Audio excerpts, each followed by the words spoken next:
মা বাবার সাথে ভালো ব্যবহার করতে হবে, মা বাবার থেকে দোয়া নিতে হবে, বদদোয়া নেওয়া যাবে না।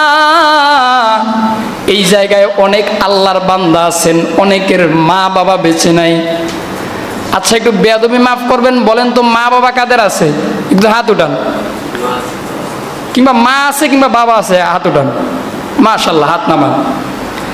এই জায়গায় যারা আছেন অনেকের মা বাবা আছে কিংবা একজন আছে, আপনারা একটা সুসংবাদ নেন।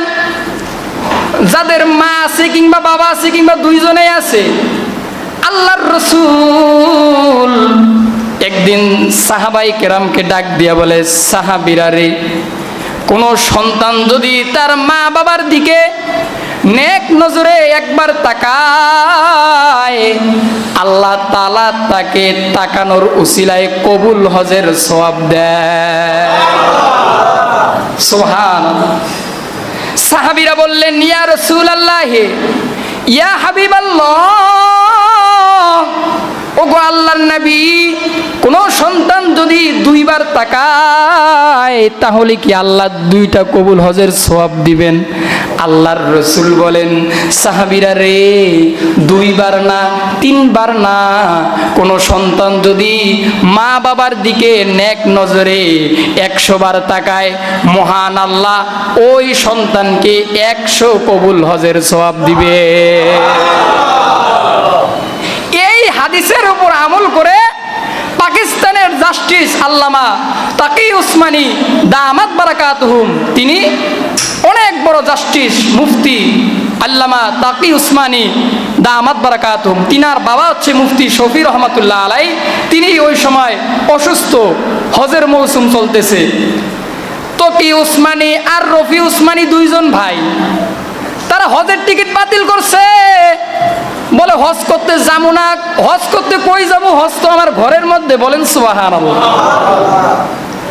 বাবা শফি রহমাতুল্লাহ আলাই জিজ্ঞাসা করলো, তকি রাফি, তোমরা কেন এইবার হজে গেলা না? বলে, আব্বা জান, হজ করতে কই যাবো? হজ তো আমার ঘরের মধ্যে আছে।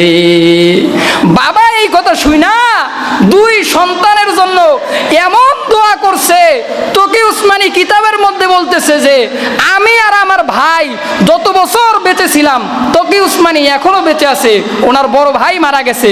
তো তকি উসমানী বলতেছে, আমি যতদিন বেঁচে আছি প্রত্যেক বছর আল্লাহ আমারে মক্কা মদিনায় নিছে। বলেন সুবহানাল্লাহ। এজন্য এটা নিয়ে আবার এটা বুঝবেন না যে আপনার মা বাবা আছে, মক্কা মদিনা যাইতে হবে না। এটা যেতে হবে, সেটা ফরজ হজ ছিল না, উমরা ছিল, সেটাই যায় নাই। মা বাবা অসুস্থ ছিল, বাবা অসুস্থ ছিল, এজন্য যায় নাই।